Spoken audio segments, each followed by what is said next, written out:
saya, Alin Julianti, akan menginformasikan tentang Pancasila dalam keseharian masyarakat. Saya akan alihkan kepada rekan saya, Akila.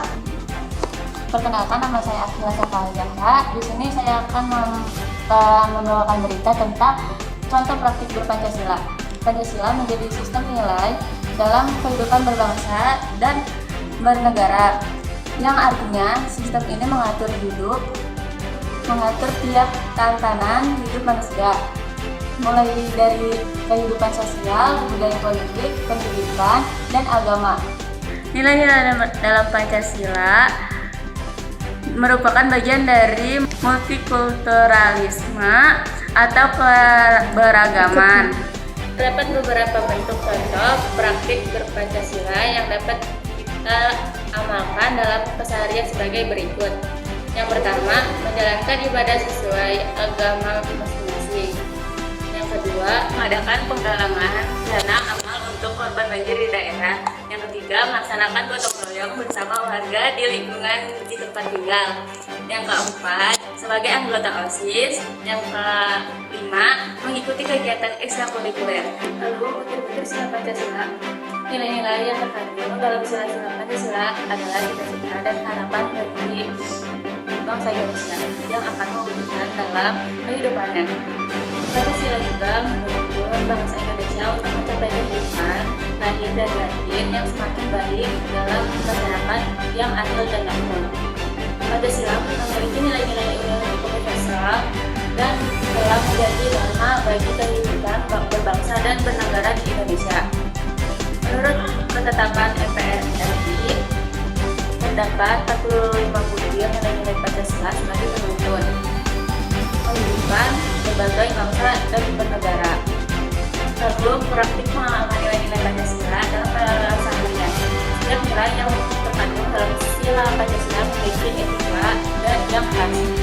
Nilai ketuhanan, kemanusiaan, persatuan, musyawarah, dan keadilan menjadi pedoman yang berfungsi terhadap tumbuhnya etika Pancasila dalam setiap kehidupan bangsa Indonesia. Nilai-nilai diukur Pancasila menjadi lebih berarti apabila Pancasila dapat dibedakan menjadi pengalaman subjektif dan objektif. Pengalaman subjektif berkaitan erat dengan kesadaran, ketaatan, dan kesiapan individu dalam mengamalkan Pancasila. Sedangkan pengalaman secara objektif adalah pelaksanaan dalam bentuk realisasi pada setiap penyelenggaraan negara, baik pada tataran legislasi, eksekutif, dan yudikatif, serta seluruh bidang kenegaraan. Saya alihkan kepada rekan saya, kepada Safir. Perkenalkan, nama saya Safir. Yang pertama itu ada sila pertama. Cara mengamalkan subjektif sila pertama yaitu pengamalan subjektif sila pertama sebagai berikut. Yang pertama, menjalankan ibadah agama dan kepercayaan masing-masing. Yang kedua, bersikap tegar rasa dan toleransi terhadap pemeluk agama lain. Yang ketiga, tidak mencela tata cara peribadahan agama lain. Yang B, ada pengamalan objektif sila pertama, yaitu pasal 29 ayat 2 UUD NRI 1945, yaitu negara-negara menjamin kemerdekaan tiap-tiap penduduk untuk memeluk agamanya masing-masing dan untuk beribadah menurut agama dan kepercayaannya itu. Yang kedua, sila kedua yaitu pengamalan subjektifnya. Sila kedua, yang pertama, setiap warga negara menjamin hak asasi manusia oleh negara dan wajib menghormati hak orang lain sebagai bagian dari penegakan nilai humanistik. Yang kedua, mengancam aksi terorisme yang mengancam keberlangsungan hidup orang lain. Yang ketiga yaitu mendukung program-program pemerintah yang berjalan dengan pemenuhan HAM, seperti pemberian sertifikat tanah bagi masyarakat adat.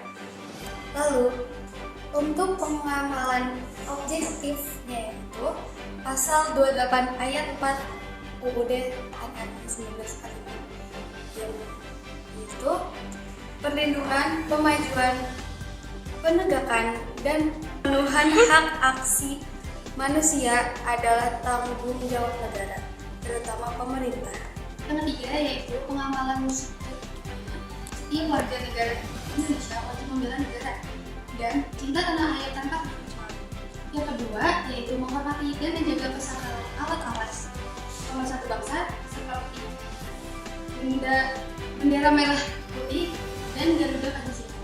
Yang ketiga yaitu bersedia menjadi delegasi negara atau lembaga apabila mendapatkan kesempatan untuk mengharumkan nama bangsa Indonesia melalui lomba atau ajang, kompetisi dan kolaborasi nasional maupun internasional. Lalu nilai objektifnya yaitu pasal 36A UUD 1945 yaitu lambang negara Indonesia adalah Garuda Pancasila dengan semboyan Bhinneka Tunggal Ika.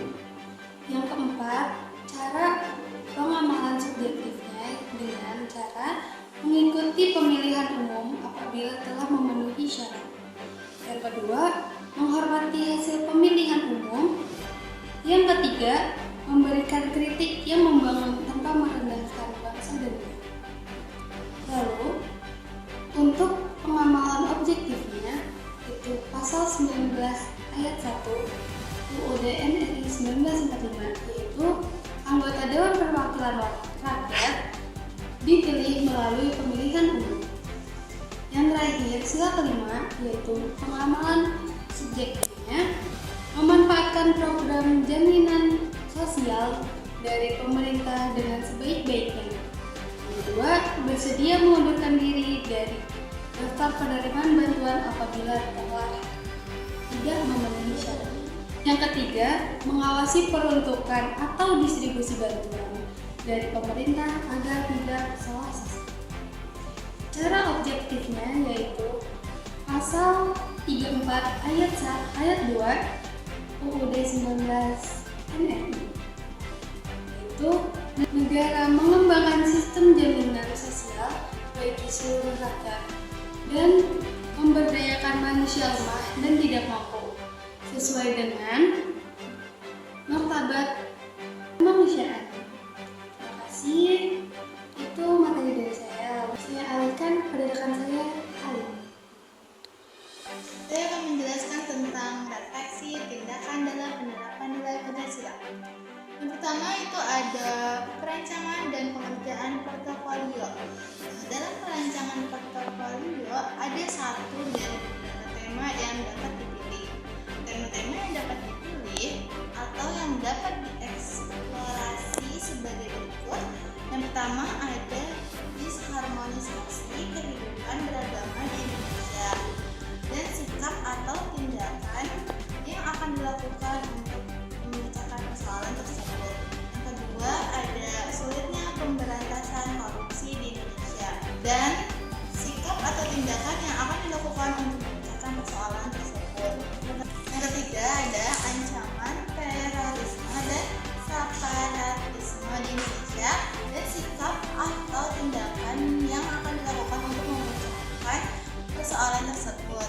Lalu yang keempat itu ada kasus stunting di Indonesia dan sikap atau tindakan yang akan dilakukan untuk memecahkan persoalan tersebut. Setelah menentukan bentuk portofolio, susunlah portofolio terkait dengan menjalankan tahap demi tahap berikut.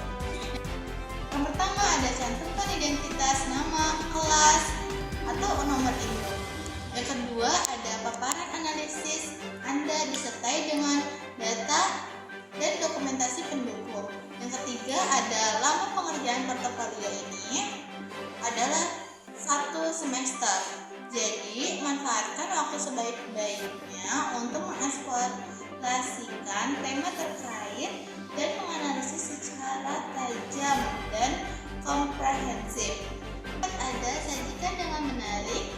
Anda juga dapat meminta saran dari guru maupun teman-teman dan mengenai draft portofolio yang akan disusun. Lalu presentasi portofolio ada beberapa hal yang penting yang bisa Anda pertimbangkan saat mempresentasikan portofolio. Yang pertama ada pastikan telah memahami materi portofolio tersebut. Yang kedua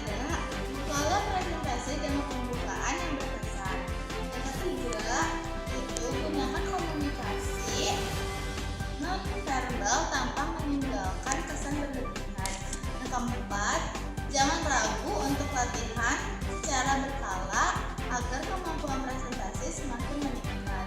Lalu ada penilaian portofolio.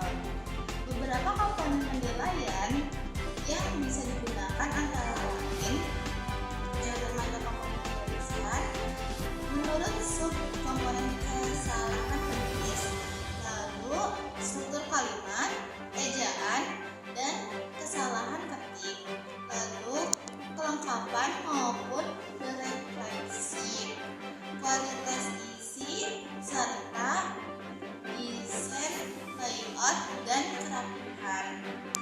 Lalu yang terakhir itu ada umpan balik portofolio.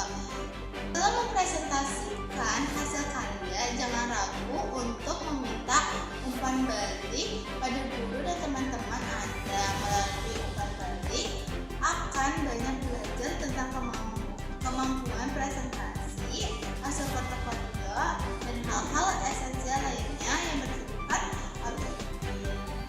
Pemirsa, mengenai informasi tadi tentang berpancasila dalam keseharian masyarakat sudah selesai. Saya Alif dan Saya Safir. Saya Akila. Sampai jumpa lagi. bye-bye. Thank you, everyone! Thank you, Elmar! Boom!